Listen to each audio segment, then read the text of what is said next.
Okay, good afternoon everyone. So आज का session एक वीक बाद हम कर रहे हैं। So Friday to Friday we have काफ़ी एक्टिव वीक था, ट्रेडिंग में थोड़ा इन्वॉल्वमेंट ज़्यादा था, बट आज आखिरी दिन है वीकेंड का ट्रेडिंग का, तो आज हम कर रहे हैं हमारा podcast.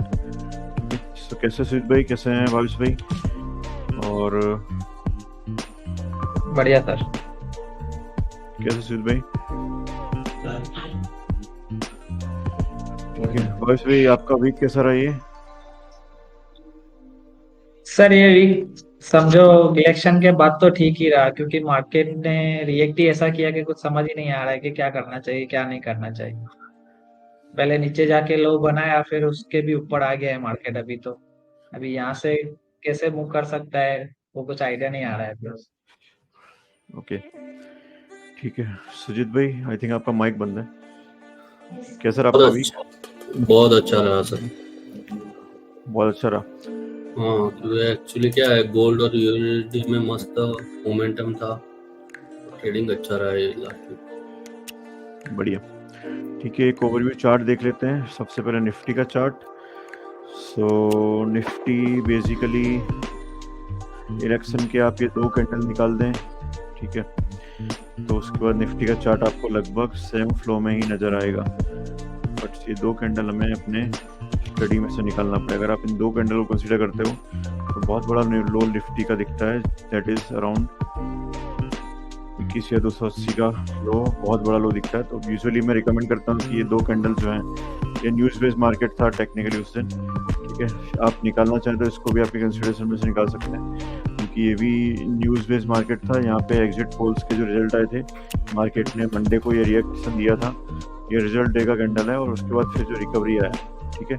So I am expecting कि प्राइस जो है ना, मार्केट तो पॉजिटिव ही है, ठीक है। मार्केट जो एक्सपेक्ट कर रहा था कि मोदी गवर्नमेंट फिर से आए, तो इसके इनलाइन में आपका मार्केट बढ़ रहा है, ठीक है। अगर हम बीच में से ये 3 कैंडल को अगर अपने स्टडी में से निकाल देते हैं तो, ठीक है। सो दिस विल बी लो, जिसको मैं जेन्युइन लो समझता हूँ, राइट, और ये अभी हाई पे है प्राइस, ठीक है। अगर यहाँ से हम देखेंगे, यहाँ से अगर मैं लॉन्ग टर्म के लिए बाइंग करना चाहता हूँ, 1 या 2 महीने का मेरा व्यू अगर रखना चाहता हूँ, तो मैं एक्सपेक्ट करता हूँ कि प्राइस थोड़ा सा करेक्ट करे, या तो सिर्फ इसका जो इनबैलेंस बना हुआ ये कैंडल का, ठीक है, उस इनबैलेंस को फिल करे, और यहाँ से फिर हमें दूसरा अपसाइड मूव देखने मिले तो हम उसमें ज़रूरी ट्रेड बनाएंगे। एज अ ट्रेडर यूजुअली हम लोग डेली कैंडल्स और मंथली कैंडल को सिर्फ लेवल फाइंड आउट करने के लिए देखते हैं, ठीक है। So daily intraday option trading अगर करता है तो उसके लिए ये सारे लेवल्स कोई इंपॉर्टेंस रखते नहीं, ठीक है। So this is for Nifty. अगर हम फॉरेक्स के अंदर देखें तो यूरो यूएसडी, ठीक है, यूरो यूएसडी का daily chart I think should go for weekly in this, ठीक है। अगर लॉन्ग टर्म वीकली स्टडी अगर हम इसको देखें तो वीकली में एक एफवीसी हमने मार्क करा हुआ है, ठीक है। उस एफवीसी में अगर प्राइस आता है तो then it is very good opportunity. अगर ओवरऑल ट्रेंड की बात करे जाएं तो अभी मार्केट टेक्निकली एक साइडवेज ट्रेंड में है, और ट्रेंड देखा जाए तो थोड़ा डाउन ट्रेंड है, ठीक है। सो यहाँ से price is creating new lows, right. So यहाँ पे हम एक्सपेक्ट करते हैं कि ये जो रेंज आएगा प्राइस का, इस रेंज से एक बाइंग अपॉर्चुनिटी मिले, ठीक है, और it can be a good opportunity to enter. या फिर एक सेलिंग के लिए जब भी प्राइस एक करेक्शन दे, आप एक सेलिंग अपॉर्चुनिटी की तरह उसको देख सकते हो। दैट ट्रेड आपका मार्केट ट्रेंड के डायरेक्शन में होगा, अगेंस्ट ट्रेंड आप ट्रेड नहीं ले रहोगे, ठीक है। जब भी आप ट्रेडिंग करते हैं तो आपको हमेशा मार्केट का ट्रेंड देखना बहुत ज़्यादा ज़रूरी है, मार्केट किस डायरेक्शन में अभी ट्रेड कर रहा है। अगर मैं स्विंग ट्रेडर हूँ, अगर मैं लॉन्ग टर्म पोजीशन लेता हूँ 15 दिन 20 दिन की, तो आई थिंक मेरे को वीकली चार्ट देखना चाहिए फॉरेक्स में, और उसके हिसाब से आपको उसकी डायरेक्शन को प्रेडिक्ट करना चाहिए, ठीक है। सो this is what for euro USD. इसका डेली चार्ट अगर हम देखें, so again this is in line with आपका वीकली चार्ट, ठीक है। यहाँ पे एक लेवल है, सपोर्ट लेवल, राइट, जो लास्ट लो है, उस लास्ट लो पे अब मार्केट डाउन ट्रेंड में है, तो पीपल क्या गलती मिस्टेक यहाँ पे होती है, यहाँ पे हम बाइंग अपॉर्चुनिटी की तरह देखते हैं, but actually market is in down trend. तो ऑब्वियसली अगर डाउन ट्रेंड को कंसीडर करेगा ये, तो इस लो को तो ब्रेक करना ही है उसको, ठीक है। तो इस लो के बाद जो भी आपको नेक्स्ट एंट्री मिलती है लो के बाद थोड़ा कंसीडर मूव करने के बाद, तो आप वहाँ से बाइंग करिए, या तो फिर मूव करने के बाद आप ऊपर सेलिंग करिए, ठीक है। अगेंस्ट द ट्रेड, जब आप अगेंस्ट द ट्रेंड ट्रेड लेते हो तो उसमें ये सब चीज़ें कंसीडर करनी होती हैं, राइट। ओके, गोल्ड देख लेते हैं। XAU USD गोल्ड, ओके, इसको ठीक है। गोल्ड के एक्सपर्ट हैं हमारे साथ। ओके, एक बहुत जनरल पैटर्न हम सिखाते हैं बेसिकली, फ्लैग एंड। सो ये बेसिकली आप देखेंगे तो this is a flag pattern clearly, okay, ठीक है। सो आप इसको एज अ फ्लैग पैटर्न ले सकते हैं, ठीक है।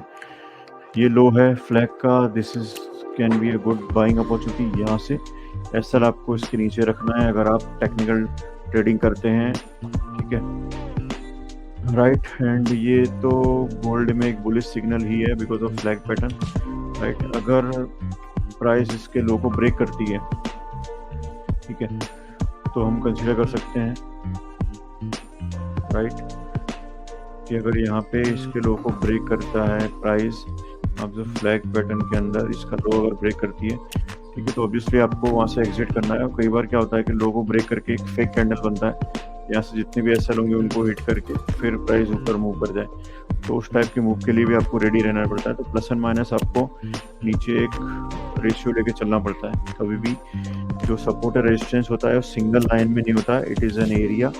इस एरिया में जब भी प्राइस ब्रेक देता है तो आपको थोड़ा वेट करना है, ठीक है। It can be good entry point इस लेवल पे, ठीक है। लेट्स सी यहाँ पे प्राइस बाइंग किस तरह से होती है, ठीक है। सो ये था आज का मार्केट का हाल। तो आज एक बहुत इंपॉर्टेंट सेशन हम लोग करने जा रहे हैं जिसमें आई थिंक भावेश भाई ने हमें एक 20% का जो एक स्ट्रेटजी बताया था फॉर लॉन्ग टर्म ट्रेडर्स और पोजिशनल ट्रेडर जिनकी पोजीशन 3 महीने 4 महीने की होती है। इवन स्विंग ट्रेडर भी उसको यूज़ कर सकते हैं, ठीक है। तो पहले भावेश भाई से जानेंगे क्या है उनकी स्ट्रेटजी, क्या एंट्री कंडीशंस रहती हैं और वो स्ट्रेटजी अभी उन्होंने कितने स्टॉक्स पे अप्लाई किए और क्या अभी चल रहा है उन स्टॉक्स के अंदर। वो सारे स्टॉक्स देखेंगे,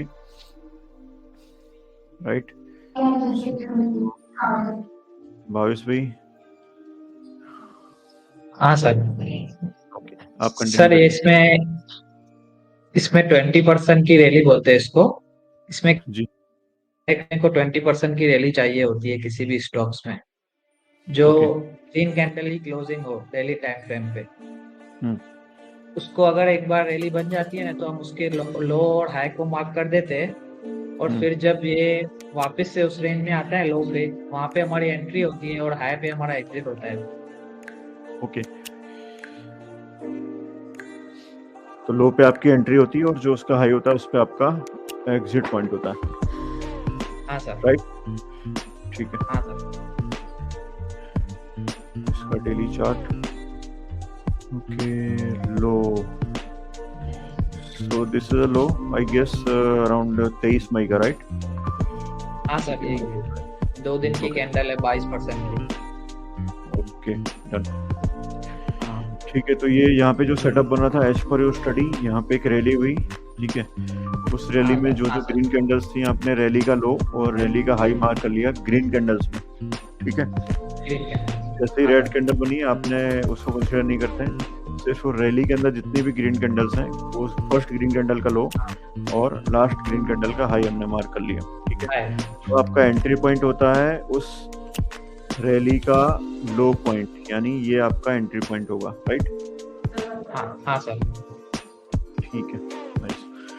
तो अगर किसी ने इस स्ट्रेटेजी को यूज किया है, ठीक है, ये strategy swing trading and positional trading या तो लॉन्ग टर्म ट्रेडिंग में यूज करी जा सकती है। तो इसके लिए वेटिंग पीरियड ज़्यादा होता है, पेशेंस आपको फुल चाहिए, ठीक है। आपको करना ये है कि आपको यहाँ पे एक ट्रिगर लगा के रखना है कि जब भी प्राइस यहाँ पे आए, ठीक है, you can go for buying. और अगर किसी ने यहाँ पे बाइंग किया होता तो उसको कितने पॉइंट्स मिल जाएंगे? Out of this around 372 points. ठीक है, बहुत बढ़िया प्रॉफिट बनता अगर किसी ने यहाँ पे ट्रेड लिया होता तो। ठीक है, 20% अगर तक 6-7 दिन में ही आ गया था। ओके। और ये जो ट्रेड है आपका, ये आपका ट्रिगर होता अराउंड 5 जून को, और उसका रिजल्ट आपको मिल गया होता अराउंड 13 जून को। तो विद इन 6-7 डेज में 20% का आपको रिटर्न इसमें मिल जाता, तो कि बहुत बढ़िया रिटर्न है। ठीक है, राइट, बहुत बढ़िया स्ट्रेटेजी है। नेक्स्ट स्टॉक देखते हैं, ये है आपका कोचिन शिपयार्ड, है ना? ठीक है, नेक्स्ट इज GTPL। ओके, अच्छा, GTPL में आप देखेंगे तो जो ट्रिगर बना था आपका, वो बना था 2 नवंबर को। तो इसका टाइम फ्रेम क्या रहता है? कितना टाइम का वेटिंग पीरियड आपका हो सकता है इसमें? सर 1 साल तक हो सकता है, 1 साल से पुरानी रैली नहीं होनी चाहिए। ओके, तो 1 ईयर तक आप उस रैली के लेवल्स को रख सकते हैं, कंसीडर कर सकते हो। ठीक है, हाँ सर। ये ट्रिगर जो हुआ था वो हुआ था 2 नवंबर को। ठीक है, तो 2 नवंबर को जो रैली का ग्रीन कैंडल है उसका हमने लो कंसीडर किया, और जो लास्ट ग्रीन कैंडल उसको हाई कंसीडर किया। तो आपके लिए एक रैली का डेप्थ बन गया यहाँ पे, जो कि अगर हम देखें वो यूजुअली आपके पॉइंट्स हैं, वो आपका रैली का हाई एंड लो है अराउंड 20% का। ठीक है, तो अभी हमें क्या करना रहता है कि हमें इस एरिया का वेट करना है। ठीक है, एक बार शायद यहाँ पे एंट्री मिली है। ठीक है, सो एक एंट्री हमें यहाँ पे ऑलरेडी मिल गई, दैट इज फॉर 13 मार्च। और 13 मार्च के बाद आई थिंक प्राइस उसके नीचे गया नहीं है, और आपको टारगेट भी दे दिया यहाँ पे। ठीक है, 1 महीने। नाइस। ठीक है, फिर सेकंड ट्रिगर जो अपन देख सकते हैं, जो 5 जून को बना है ना? हाँ सर, नहीं सर, 4 जून को ही बन गया। 4 जून को ही ट्रिगर हो गया। ये आपका एंट्री पॉइंट था, लो पे आपको एंटर करना है। ठीक है, और उसके बाद अभी ये ट्रेड चालू ही होगा, अपना टारगेट ये है। ठीक है, तो GTPL के ऊपर हम अपडेट देंगे कि इस स्ट्रेटजी के अंदर ये जब भी हमें ये टारगेट अचीव होगा, will definitely give the update. तो अगर आप देखेंगे, राइट, मार्च में आपको एक ट्रिगर बनता है, आपको 20% रिटर्न मिल गया, और फिर उसके बाद आपको जून के अंदर फिर से एक ट्रिगर मिला, फिर से आपको यहाँ पे 20% की एक्सपेक्टेड रिटर्न मिल सकता है, जो कि बहुत ही बढ़िया है अगर आप swing trading and position trading के लिए देखते हैं तो। ठीक है, so next stock is RailTel. ठीक है, 22 पे बताइए। सर इसमें 22 फरवरी को है रैली, 22 फरवरी से लेके है 22 फरवरी को ट्रिगर बना है, और अराउंड वो रेंज तो 20% का ही होगा। हाँ, उसमें एंट्री 13 मार्च को आ गई है, लेकिन अभी तक ट्रेड चालू है। ओके, 13 मार्च को एंट्री आ गई ना। मेरा क्वेश्चन है आपसे कि यहाँ पे SLM क्या रखेंगे अगर किसी को? सर वैसे तो इसमें SL होता नहीं है, लेकिन हम चाहे तो 10% तक रख सकते हैं। 10% रख सकते हैं, और प्राइस फिर वहां से ट्रिगर कर जाए। आई थिंक ये वाली जो कैंडल है कोई न्यूज कैंडल मेरे को लग रही है। ठीक है, ये जो कैंडल जो गई है ना, ये कोई न्यूज कैंडल है आई थिंक। ये सर जो 2 दिन PSU का नहीं आया था कि PSU बबल है उस टाइम की कैंडल है ये। ओके, हाँ, राइट। सो ये न्यूज बेस्ड मार्केट में इस टाइप की कैंडल बनती है, तो अगर आप उनको नहीं कंसीडर करोगे तो भी फाइन, तो भी चलेगा। ठीक है, सो ये आपका एंट्री पॉइंट था, और अभी ये ट्रेड चालू ही है। ठीक है, ऑलरेडी आई गेस 10% तक का रिटर्न तो आपको मिल चुका है, यहीं पे मिल गया था 10% का रिटर्न। ठीक है, हाँ सर, फिर से एंट्री मिली। ये एंट्री मिली, तो आप यहाँ से फिर से दूसरी बार एंट्री कर सकते हैं, राइट? हाँ सर, हाँ ठीक है, एक एंट्री ये भी है, यहाँ से भी आपको प्रॉफिट बनता ही। सेकेंड एंट्री ये, यहाँ से भी आपको प्रॉफिट बनता ही। ठीक है, तो अच्छी अपॉर्चुनिटी है इसमें भी, और ये अपना टारगेट है 481 का। जैसे अचीव होगा we will definitely update you. ठीक है, नेक्स्ट जो स्टॉक है वो है सविता ऑयल टेक्नोलैब्स, ऐसा। ठीक है। हाँ इसके अंदर भी सेम ये रैली आया 20% का रैली, जो स्टार्टिंग कैंडल थी 15 April and last green candle is 19 April. तो उस रेंज को हमने मार्क किया हुआ है। सर इसमें 30% है। ओके, ये जो रेंज है वो 30% है। हाँ सर। नाइस, ओके ठीक है। और यहाँ पे अपना ट्रिगर मिला, दैट इज 4 जून, राइट? हाँ सर। ठीक है, 4 जून इलेक्शन डे।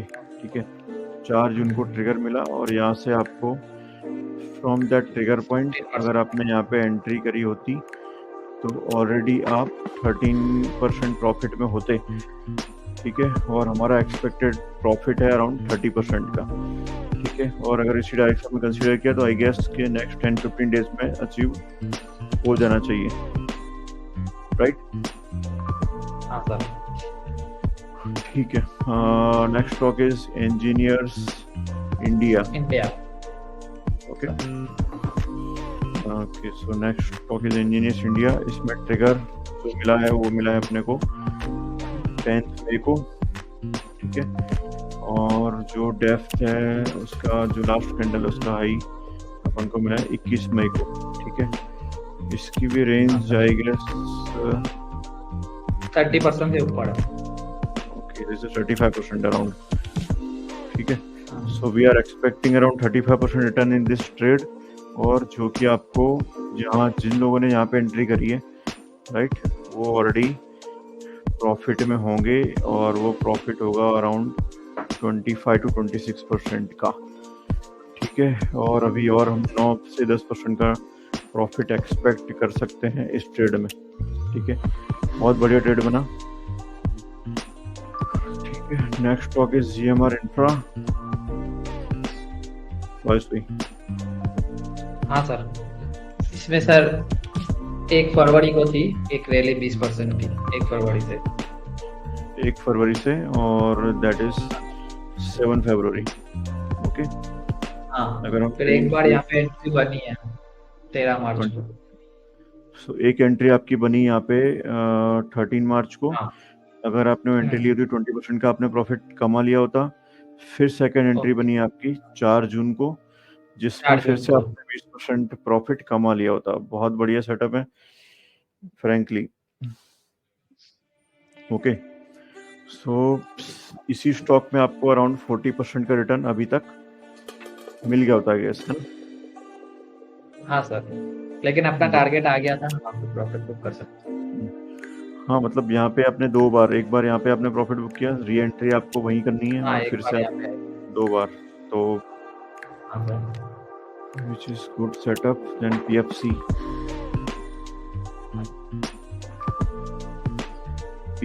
का है PFC में 29 अप्रैल को है।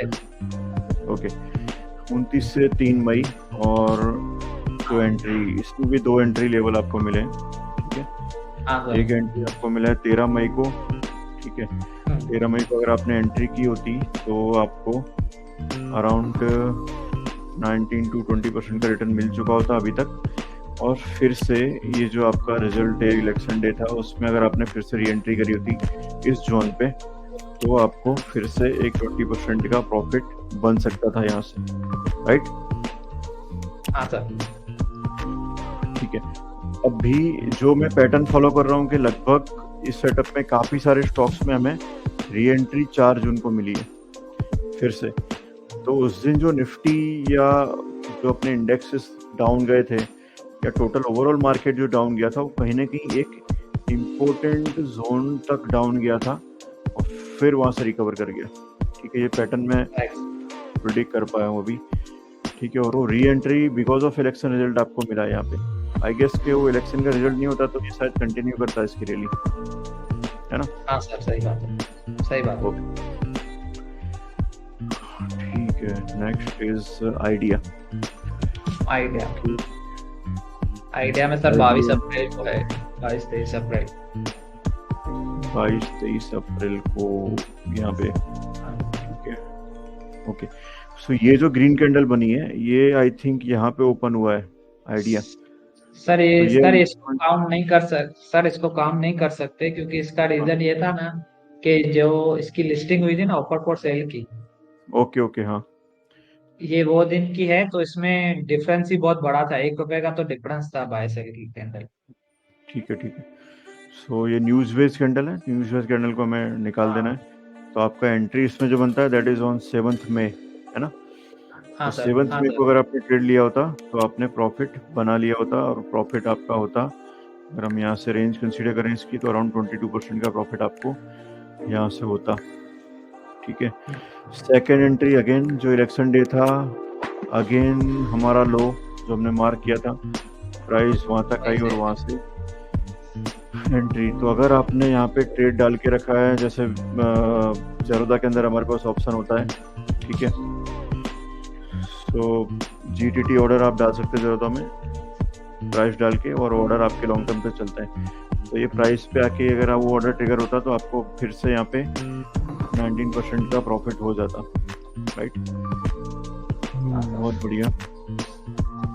ठीक है, next India bulls housing finance limited. इसमें इंडिया सर थोड़ा पीछे है, अगस्त में है, 24 अगस्त को लाइक 24 अगस्त पर, जैसे कि आपने बोला कि हम 1 साल तक वेट कर सकते हैं, है ना? हाँ सर, हाँ ठीक सर। है। तो 24 अगस्त को जो ट्रिगर हमें मिला है, ठीक है, उस ट्रिगर में आई थिंक ट्रेड आपको यहाँ पे मिल गया पहला, राइट? हाँ सर। एक ट्रेड में मिल गया, और एक ट्रेड में आपने प्रॉफिट ऑलरेडी बुक कर लिया, और वो हाँ, प्रॉफिट इसमें भी होता है आपका 30%। अराउंड 30% का प्रॉफिट आपने बुक कर लिया होता, right? So which is very good.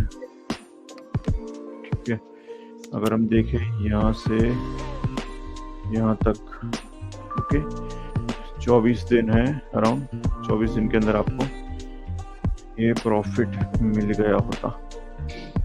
Good.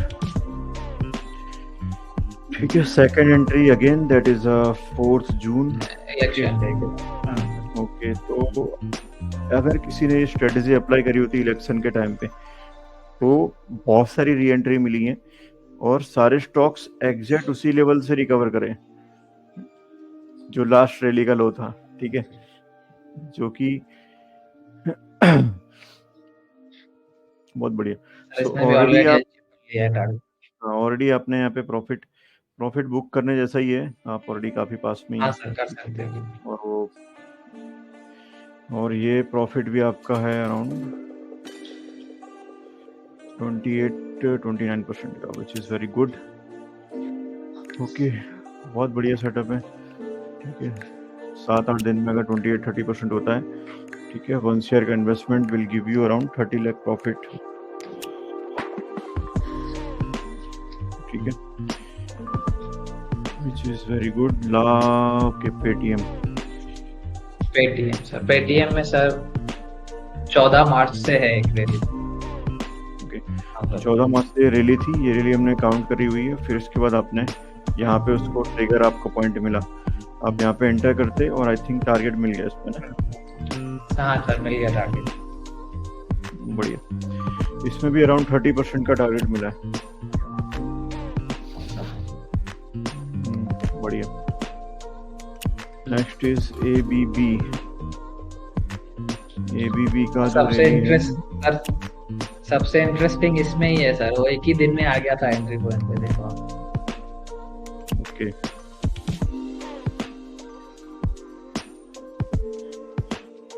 क्या बोल रहे हैं आप इसमें एबीबी में? एबीबी में बोल रहा हूँ, वो टारगेट से ऊपर, रैली के ऊपर चल रहा था, लेकिन एक ही दिन में उसने एंट्री दे दी, एक ही कैंडल। हाँ, मतलब ये जो रेंज से पूरा रेंज का लो उसने बनाया, ठीक है, सिंगल डे एंट्री। तो मैं बेसिकली इसमें जीटीटी ऑर्डर्स काफी काम के, अगर आपने ऐसे कोई स्टडी डलवाई है, अदरवाइज आई थिंक आप मिस कर सकते हो। हाँ सर, सही बात है। और फिर आपको ये टारगेट भी मिल गया। अगर हम इसमें रिटर्न एक्सपेक्ट करते हैं तो इसमें काफी अच्छी रिटर्न है, अराउंड 20% का रिटर्न इसमें भी है, which is very good, right? So closing करते पहले आई थिंक थोड़ा फिर से हम डिटेल में बता देते हैं हमारी ऑडियंस को कि ये सेटअप काम कैसे करता है। ठीक है, तो बेसिकली आपको एक 20% की रैली फाइंड आउट करनी है। ठीक है, जब भी आप रैली फाइंड आउट करेंगे तो आपको उसमें ग्रीन कैंडल्स दिखेंगी, राइट। आपको उस रैली का सबसे लोएस्ट जो ग्रीन कैंडल है, सबसे पहली ग्रीन कैंडल जो आपको लगती है, तो ये रैली है यहाँ से यहाँ तक की 20% की, तो उसमें जो फर्स्ट कैंडल मुझे लगी ये दिस इज अ ग्रीन, और इसका लो हमने मार्क किया और लास्ट ग्रीन कैंडल का हाई मार्क किया। ठीक है, राइट भावेश भाई? हाँ सर। ठीक है, फिर आपको वेट करना है लो के आने तक का। ठीक है, जैसे ही लो आता है आपको एंटर कर जाना है। अगर आप एसएल लेके चलते हैं 10-20% का एसएल आप ले लो। ठीक है, 1:1 में ट्रेड कर सकते हो या 1:2 के रेशियो में आप इसको ट्रेड बना सकते हो। ठीक है, और जितने भी मैंने अभी तक सेटअप्स देखे उसमें एसएल बहुत रेयर केस में ऐसा हुआ कि प्राइस नीचे गया, सब में ये लेवल से मार्केट ऊपर ही गया है। ठीक है, सो विच इज वेरी गुड। ठीक है, तो थैंक यू भावेश भाई, एक बहुत बढ़िया स्ट्रेटेजी आपने बताई, और डेफिनेटली इस स्ट्रेटेजी से कोई पोजीशन एंड स्विंग ट्रेडिंग करना चाहता है तो वो कर सकता है। ठीक है, मेरा दूसरा क्वेश्चन ये है कि हमारे पास 2 से 3 हज़ार स्क्रिप्ट होती हैं स्टॉक्स में, तो इतने सारे स्क्रिप्ट्स में ये रैली फाइंड करना, तो आप क्या उसमें किस चीज़ का यूज़ करते हैं कि आपको वो फिल्टर होके आपके पास आ जाता है? नहीं सर, मेरे पास है ना सिर्फ 300 स्टॉक की लिस्ट है, मैं सिर्फ उसको ही वॉच करता हूँ, उसके अलावा मैं वॉच नहीं करता हूँ। ओके, तो उसमें से ही किसी में से बनती है ना, तो मैंने उसमें से ही बताया ये सब स्टॉक्स। वो जो 300 स्टॉक्स हैं आपके, वो कुछ क्राइटेरिया से आपने फिल्टर आउट करें? हाँ सर, मतलब उसके फंडामेंटल सही रहने चाहिए, सबसे पहली बात तो यही है कि वैल्यूएशन हाई नहीं होनी चाहिए इन्फ्लेटेड और बुक वैल्यू से ज़्यादा हाई भी नहीं होनी चाहिए। ये सब क्राइटेरिया से मैंने लिस्ट बनाई है। ओके, बढ़िया। ठीक है, बहुत बढ़िया स्ट्रेटजी है। ठीक है, और डेफिनेटली ऑडियंस को काफ़ी हेल्पफुल रहेगी जो भी लोग हमें फॉलो करते हैं। ठीक है, नेक्स्ट इज सुजीत भाई, I think the question hour session, तो whatever questions you are having we can discuss them. अभी जैसे सर इग्नर जो है उनके लिए एक सवाल था मेरा कि आप फॉरेक्स के लिए इतना ज्यादा क्यों नहीं करते, यानी तो ट्रेडिंग जो है, क्या बोल रहे हैं? मैं ये बोलना चाहता था कि अभी जो इंडियन जो अपने आसपास के जितने भी लोग हैं, ठीक है, तो उनको निफ्टी और बैंक निफ्टी में बहुत सारे लॉसेस होते हैं, तो उसका कोई टिप्स बताना चाहते हो आप? एक्चुअली बेसिकली जितना भी मेरा कैसा है, मेरा जितना भी सर्कल है वो निफ्टी और बैंक निफ्टी में ट्रेडिंग करते हो, तो उनको क्या है लॉसेस ज्यादा होते हैं। तो ठीक है, बेसिकली देखो होता क्या है कि निफ्टी बैंक निफ्टी में ट्रेडिंग होती नहीं है। Nifty and bank Nifty is index, आप उसके डेरिवेटिव में ट्रेडिंग करते हैं, दैट इज एफ&ओ मार्केट। ठीक है, अब आपको कोई एक्सपीरियंस नहीं है, टेक्निकल एनालिसिस का एक्सपीरियंस नहीं है, मार्केट को प्रिडिक्ट करने का एक्सपीरियंस नहीं है, तो आप सिर्फ गैम्बलिंग करने मार्केट में आ रहे हैं। ठीक है, दूसरा कि कोई भी इंसान जब भी एफ&ओ में आता है तो उसको देखना है कि मेरा डेली लॉस कितना हो सकता है। ठीक है, मार्केट प्रोबेबिलिटी के ऊपर चलता है। आप 1 लाख रुपए लेके मार्केट में आएंगे, ठीक है, और आप एक्सपेक्ट करेंगे कि मैं इससे 5 लाख रुपए बना लूँ आज के दिन में। ठीक है, तो एक दिन बना लेंगे आप, पर वो हर रोज नहीं बनेगा, और वो 5 लाख रुपए आपके वापस चले भी जाएंगे मार्केट में। ठीक है, अगर मुझे कंसिस्टेंटली एज अ बिजनेस इसको रन करना है ट्रेडिंग को, तो फर्स्ट प्रायोरिटी इज कि मेरा मैक्सिमम लॉस कितना हो सकता है दिन में। अगर मैं सीधा एफ&ओ में ट्रेडिंग करता हूँ तो मेरा मैक्सिमम लॉस मेरी कैपिटल जा सकती है, क्योंकि आप अगर एफ&ओ चार्ट को देखेंगे, अगर आप चैन को देखेंगे तो आप देखेंगे कि सिंगल डे में, ठीक है, ऑप्शंस 500%, 200%, 300% तक बढ़ते हैं। ठीक है, हमें बढ़ते हुए दिखते हैं कि मेरा 1 लाख का 5 लाख हो जाता। ठीक है, बट आपका 1 लाख का 0 भी हो जाता अगर वही ऑप्शन का सिंगल स्क्रिप्ट सिर्फ 100% गिर जाए तो। ठीक है, और that is very highly possibility है। मैं रिकमेंड करता हूँ कि जो भी लोग आते हैं मार्केट में नए नए होते हैं, तो आपको एक दिन में किंग बनने की जरूरत नहीं है। आप रोज 1000-2000 भी कमाएंगे तो भी आपके लिए बेनिफिशियल है। एक 25,000 की सैलरी के लिए इंसान रोज के 9 घंटे काम करता है, ठीक है, फिर उसको मंथ के एंड में वो सैलरी मिलती है, 8 to 9 आवर्स का टाइम उसको देना पड़ता है, ठीक है। यही अगर ये मार्केट आपको रोज 1-2% रिटर्न दे देता है सेफ साइड, ठीक है, आप 1000-1500 रुपये इसमें से कमा लेते हैं तो वही आपका सैलरी हो गया, ठीक है। थोड़ा फ्रीडम भी आपको मिल जाएगा और मेंटली आप रिलैक्स रहोगे, क्योंकि मार्केट इजीली उतना पैसा देता है। मार्केट से आप ज़्यादा पैसा निकालने की कोशिश करेंगे तो मार्केट वो सारा पैसा वापस आपसे ले लेगा, ठीक है। तो मैं रिकमेंड करूँगा आप F&O से थोड़ा दूर रहिए अगर आप रिटेल ट्रेडर हैं, ठीक है। और अगर आपको F&O करना ही है तो वो अमाउंट लेके आइए जिसके लॉस होने पे आपको कुछ भी नुकसान ना हो, ठीक है। यानी डेली लॉस और डेली प्रॉफिट वो सब कैलकुलेट करना रहेगा आपको, और सैलरी ट्रेडिंग जैसा कुछ करना रहेगा। जी, आपको हमेशा कंसीडर करना होता है कि आपका मेरा आज का प्रॉफिट कितना हो सकता है, वो क्वेश्चन नहीं है, मेरा आज का लॉस कितना होने वाला है। तो ऑप्शंस के अंदर बहुत इजीली आपका पूरा कैपिटल जा सकता है सिंगल ट्रेड में, ठीक है। वही आपने अगर कोई स्टॉक में ट्रेड लिया होता तो एक स्टॉक दिन के अंदर 1-2% मूव करता है, राइट, आपको उसमें 50.5% कैप्चर करना है तो वो इजीली आप कर सकते हो, ठीक है। आपका लॉस ज़्यादा से ज़्यादा कितना होगा, मान लो 1% का लॉस कर लिया तो भी आपका 1% ही लॉस हुआ ट्रेड में, ठीक है। ऐसा तो नहीं कोई स्टॉक पूरे एक दिन में 50% गिर जाएगा, वो बहुत ही हाईली अनलाइकली होता है। और आप कोई न्यूज़ बेस्ड मार्केट में ट्रेड करें तो ऐसा होगा, अदरवाइज ऐसा पॉसिबिलिटी नहीं है सिंगल डे में कोई स्टॉक 50% गिर जाए, ठीक है। तो मार्केट में आते हैं तो स्टार्टिंग से आप स्टॉक के अंदर करिए, और जो आपके डेली एक्सपेंस हैं, ठीक है, पहले उनको कंसीडर करिए कि मेरे डेली एक्सपेंस इतने हैं और मुझे ये चीज़ अपनी जो करंट जॉब है, मेरी जो करंट रिक्वायरमेंट है वो मेरी कहीं से फुलफिल हो रही है, मेरी जॉब से फुलफिल हो रही है, उस रिक्वायरमेंट को मैं मेरी ट्रेडिंग से फुलफिल करने लग जाऊँ, वो मेरी फर्स्ट कंडीशन है, ठीक है। एक बार आप वो करने लगेंगे फिर सेकंड स्टेप आपके लिए सिर्फ एक ही बचता है, दैट इज कि आपको सिर्फ अपनी कैपिटल को इंक्रीज करना है। अगर मैं लाख रुपए से कंसिस्टेंटली 500 या 1000 रुपये कमाता हूँ दिन का, ठीक है, 6-7 महीने तक मैं कंसिस्टेंटली मेरी ये आउटपुट रहा है, तो मुझे सिर्फ लाख का 2 लाख ही करना है और मे बी वो प्रॉफिट मेरा 1000 से 2000 हो जाए, मेरा प्रॉफिट सीधा डबल हो जाएगा, ठीक है। फिर उस कैपिटल पे हम प्रैक्टिस कर सकते हैं। नेक्स्ट 10 लाख का कैपिटल कर देगा तो उसका सीधा प्रॉफिट 10 गुना हो गया, ठीक है। बट ये पूरे टाइम फ्रेम में उसने एक ट्रेडिंग माइंडसेट को डेवलप कर लिया जो उसके बाद लाइफ टाइम रहने वाला है, ठीक है। प्रॉब्लम इज कि ट्रेडर आया मार्केट में, पहली बात तो बहुत सारे लोग मार्केट में आते इसलिए हैं कि उनके पास बहुत सारा जो फाइनेंशियल कंडीशन खराब होती है उसको प्रॉपर करने के लिए मार्केट में आता है, तो उनकी एक्सपेक्टेशन बहुत ज़्यादा होती है कि ये जुगाड़ है, इससे अपने ज़्यादा पैसा बना सकते हैं शॉर्ट टर्म में, ठीक है। तो वो नहीं बना वही आजकल बहुत सारे बिगनर ऐसे ही आ रहे हैं कि चलो आज मैंने इतना सारा एक ट्रेड में इतना सारा कमा लिया, तो कैलकुलेट करते हैं 30 डेज से, और फिर बाद में वो हिसाब से आते हैं। दूसरा कि हम YouTube पे देखते हैं कि कोई यूट्यूबर ने 1 करोड़ का प्रॉफिट किया, किसी ने 10 लाख का प्रॉफिट किया, तो यूजुअली उनका जो कैपिटल है 5 करोड़ या 10 करोड़ का है। तो आप जब 5 करोड़ या 10 करोड़ के प्रॉफिट में खेलते हैं तो आप भी इतना प्रॉफिट बना लेंगे।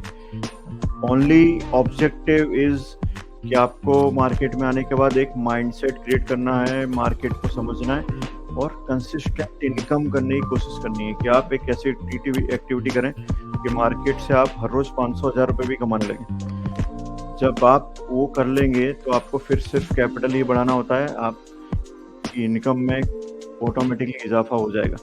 प्रॉब्लम क्या होता है, हम सीखने पे फोकस नहीं करते हैं, ठीक है। हम फोकस करते हैं कि मेरे को आज से प्रॉफिट ज़्यादा आने लगे, ठीक है। उससे क्या होता है, जब ज़्यादा वो अमाउंट ही बढ़ाता जाता है, ज़्यादा लॉस बढ़ता जाता है और वो ट्रेडर बन ही नहीं पाता। लास्ट में वही लोग मार्केट के बारे में नेगेटिव न्यूज़ फैलाते हैं, ठीक है। और ये हर लाइन के लिए एप्लीकेबल है, ठीक है। आप जब एज ए इंजीनियर फ्रेशर की तरह जाते हैं तो कंपनी आपको लाखों सैलरी नहीं देती, आपको सिखाती है, आपको 2 साल 3 साल तक वो बहुत बेसिक सैलरी में आपसे काम करवाते हैं। फिर लोगों के लिए आप वैल्यूएबल होते हो कि आपने 3 साल तक काम किया है, नाउ यू आर मैनेजर, ठीक है। तो वही चीज़ यहाँ करनी है ना, आपको कंसिस्टेंटली पहले तो सीखना है। आपको ज़्यादा सैलरी पे फोकस, जैसे नौकरी में नहीं करते वहाँ पे ज़्यादा इनकम पे फोकस नहीं करना है स्टार्टिंग में। आपको कंसिस्टेंटली टिके रहना है। टिके रहोगे तो ऑटोमेटिकली आपका माइंडसेट बन गया, आप ट्रेडर की तरह एक्ट करने लगे मार्केट में। फिर सिर्फ कैपिटल बढ़ाना है, कोई भी आपको कैपिटल दे देगा और आप उस पर ट्रेड करिए, ठीक है सुध भाई। और सर कोई बुक आप रेकमेंड करना चाहते हो कि ठीक है। ट्रेडिंग के लिए बहुत सारी बुक्स हैं, आप गूगल में सर्च करोगे टॉप 10 बुक्स फॉर ट्रेडर्स, तो आपको बहुत सारी बुक मिल जाएंगी। ठीक है, बट एक बुक मैं रिकमेंड करता हूँ जो लास्ट सेशन में हमने जिनके बारे में डिस्कस किया था। ठीक है, तो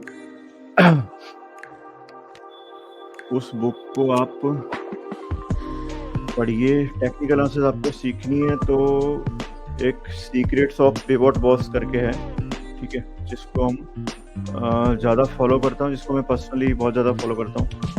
ठीक है, और एक रेमिनिसेंस ऑफ स्टॉक ऑपरेटर है, ओके, जो कि लास्ट में हम डिस्कस कर रहे थे।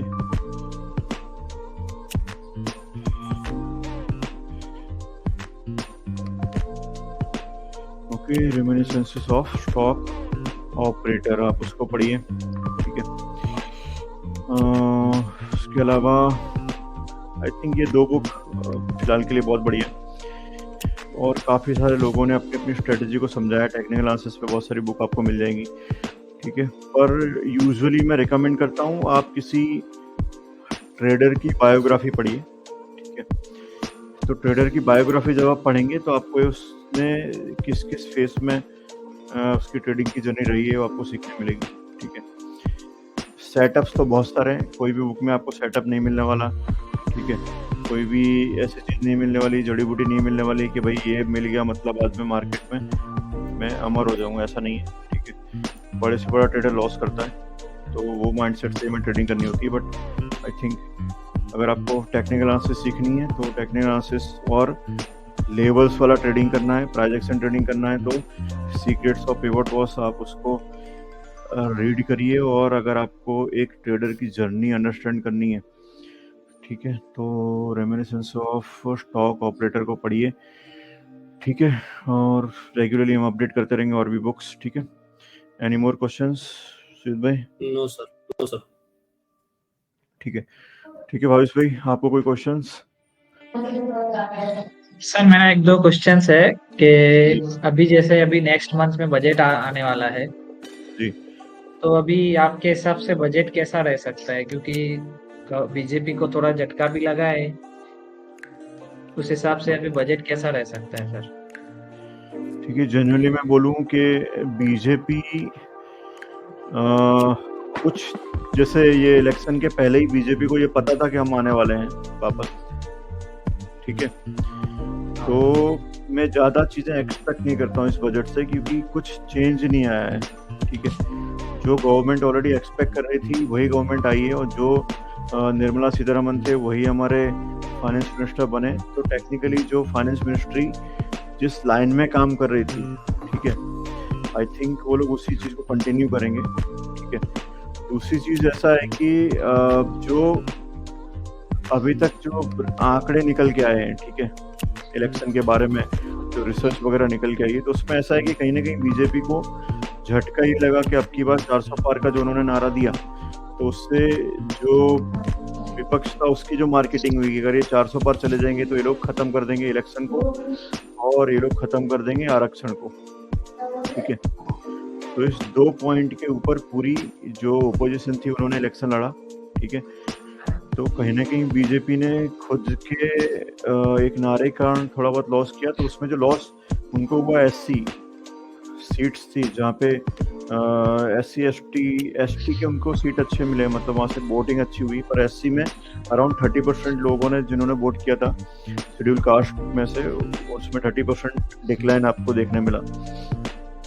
ठीक है, नाउ थिंग इज कि जो बिजनेसमैन है, ठीक है, जो MSME छोटे बिजनेस ऑपरेटर्स हैं जैसे हम हैं, ठीक है, तो हम कहीं ना कहीं बीजेपी को वोट दे ही रहे हैं, राइट।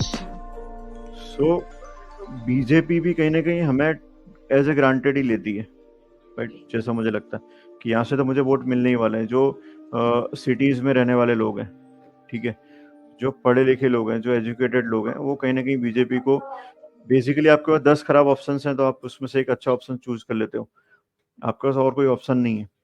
ठीक है, तो वहाँ बीजेपी को थोड़ा बेनिफिट मिलता है। बट अगर वो कंसीडर करते हैं कि वो लोग MSME छोटे बिजनेसेस और उनके लिए कुछ करें, ठीक है, एक बड़ा अच्छा इनिशिएटिव ये है कि बजट में टैक्स रेट में कोई चेंज देखने मुझे नहीं लगता उसमें कुछ है।